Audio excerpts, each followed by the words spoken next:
So I'm back. I was working on something else. I'm working on the Mezco 1/12 Collective Hal Jordan Green Lantern video, but I decided to put that on hold because I thought it'd be much more fun at this point to do a video based on a bunch of little DC things that I thought were important, kind of interesting, and just haven't had the chance to talk about, and so I want to talk about it.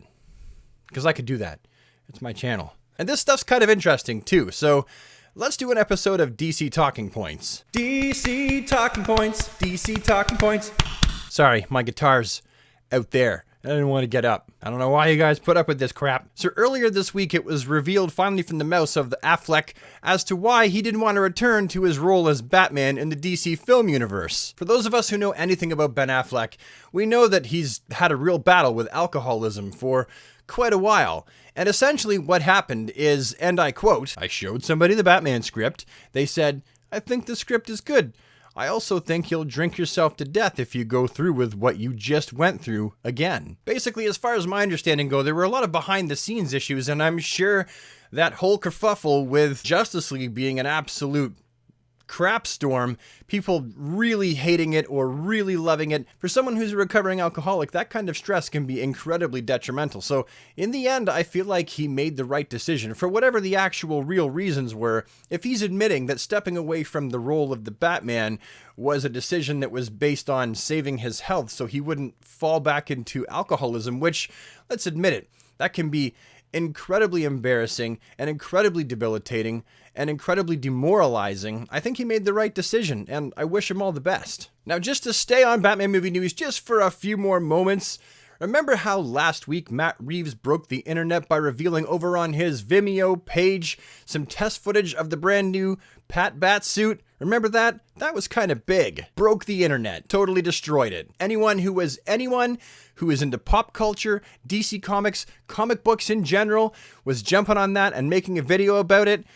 I made a video about it. Well, lucky us, because some more set photos from Matt Reeves The Batman have now surfaced online, and we have a much better look at the suit in better light, in more detail, and almost the full body itself. We can see pretty much everything. The suit is definitely not what I thought it was going to be. I'll just say that outright. And also, this isn't the only suit. There is rumors on the movie news grapevine that there's actually going to be two. That the first suit that we saw will actually be destroyed at some point closer to the beginning of the movie, and then Batman will end up with a second suit. In these closer images of the Bat suit, there is so much stuff that we can get from it. I mean, the cowl on this suit, first of all, you could see the bat ears, and they're really thin. Like, I wasn't expecting them to look like that. I don't know what I was expecting them to look like, but not like that. And this suit does have lenses, although if you ask me, they kind of look more like Blue Beetle, or I'm not really sure what's going on there. Apparently, the collar is not attached to the cape itself. That's a separate piece, at least if these pictures are to be believed. And I'm not really sure what's going on with the tops of his gauntlets. To me, those look like arrows for a crossbow. The suit definitely looks a lot more rudimentary in nature, being pieced together rather than an actual high-tech bat suit, which was kind of what I was sort of thinking it would be like. Now, if those are crossbow bolts that are stuck to his gauntlet there, it would make sense because in Year Zero, Batman did have a crossbow that he was using, and the motorbike itself is a little bit resembling of the Year Zero dirt bike that he was riding. It was basically just a dirt bike with a bat face on the front, but this looks basically just like a motorbike with a bat face on the front. Now, I know for some of you out there, you're going to look at this new Bat suit and you're going to go, that looks awesome. Mwah, c'est magnifique. I look at it and just go, well, I kind of hope the rumors are true and that this is only the first suit that he wears in the movie and it gets destroyed beyond repair so that he has to wear something else. And really, if there is another suit that he's going to wear in the movie, by the time he starts wearing that on set, have no fear, those images will leak online too. That is if Matt Reeves doesn't also make another Vimeo video to show it off. I mean, he did start up a Vimeo account, and that is the first video on it, so I'm assuming that he wants to be the source of his leaks before someone else leaks it for him. Thus the video that came out before these leaked images. Now, to shift over into the topic of comic books, I thought it was kind of interesting that Tom King decided to, over on his Twitter account, share an image of the bat and the cat up on a roof, and they're in a loving embrace, and oh, what's that? Oh my god, she's pregnant! That's right, Catwoman is sporting a very large Perego baby bump. Look at it! It's huge! She's like 7 or 8 months pregnant. And why is she up on that roof in her Catwoman suit as a target while that pregnant? Listen, I know that when you get pregnant, your life doesn't just end. I am a father of 4 kids and happily married, and my wife just kept doing stuff until she was about to pop and become Waterworld. Was that too graphic? Waterworld, the breaking of the water breaks. Now, this isn't a kid's channel anyway. Maybe I should put one of those fancy disclaimers at the front like everyone else does. Warning, this channel is not for people under 13 years of age. I just really hope that DC doesn't do something stupid with this. I really want them to commit to this. Commit to this idea, and let's let Selina and Bruce have and raise this beautiful child that will ultimately definitely affect both of their character development. Nothing affects character development like becoming a parent. Let me tell you, in real life, my character development got massively affected by having children. I grew in ways that I could have never grown if I didn't have children. Sure, he's got Damien. That is a child. That child is his. He definitely has to be that father and fall into that father role. But right now, more than anything, with the death of Alfred, this baby could so help Bruce and Selina on so many ways. Now, flipping over into the topic of action figures, I don't have anything really to talk about as far as Toy Fair goes because I don't really know that much. However, there are a few little tidbits.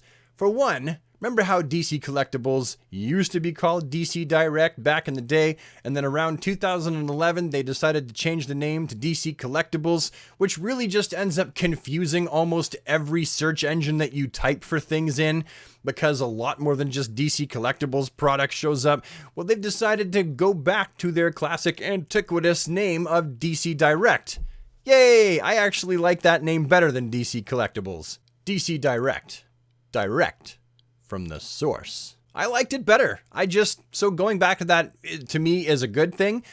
And they also have revealed a multi-pack of DC Essentials. It's basically just the Justice League characters. Now that they've released Hal Jordan, more repaints. They're shinier, but they're basically just the same. I'll likely pick it up because I'm a stooge like that. I'm a sucker for a multi-pack. And finally, Wonder Woman fans, those of us who were excited about the Wonder Woman 84 movie, will be stoked to find out that at least 2 figures from McFarlane's DC Multiverse line have been revealed to be Wonder Woman. One in her Golden Eagle armor, which looks absolutely awesome. That's one that I will without a doubt be picking up. That will not be staying on the store shelves for longer than 3 seconds on the day I show up. And then also just a basic suited Wonder Woman 84 movie figure. And I'm kind of mixed on how I feel about that. I feel like the figure itself looks fine. It looks good until you get to the face. That's maybe not so good. I'm not so excited about that head sculpt. It doesn't look like Gal. Not one bit as far as I'm concerned. Does that really matter? Does this make this a garbage figure? No, of course. I'm going to pick her up too. I just wish that the face sculpt actually looked like Gal Gadot. Because this figure is, based off of the likeness of Gal Gadot. Anyhow, Super Friends, that is all the time I have today because it is 10:30 at night and I want to go play video games after editing this. Without having to stay up, there's no video games for me. I'm going to be here editing this for the next 2 hours. Tomorrow, no. Then I continue work on the Mezco. Tomorrow afternoon, after I've uploaded. Who am I kidding? I won't have that uploaded until just after dinner. Tomorrow night I'm playing video games. But tonight, I'm busy. So thank you so much for watching this video today. It means the world to me that I've got some kind of an audience, people that actually look forward to the content that I put out on a pretty regular basis. Also, before I go, I would just like to remind those of you who are longtime viewers of this channel who would like to help support the channel, if that's something you would like to do, then I've got a t-shirt shop over at Teespring. The t-shirt shop is right below this video, and the link to my shirt store, my apparel store, is also linked in every single video. I would invite you to go there and consider buying a shirt or a hoodie just to support the channel, because every single dollar that I make off of that clothing goes directly back into supporting this channel. But yeah, with that, I'm done. If you're new here, thanks for coming. If you want to see more of these videos show up in your inbox, then I invite you today on behalf of the rest of the Super Friends to join the DC Squad by hitting the subscribe button and dinging the notification bell. That way you don't miss any videos. And I'll see you with the next one. Have a DC day, everybody. and take care.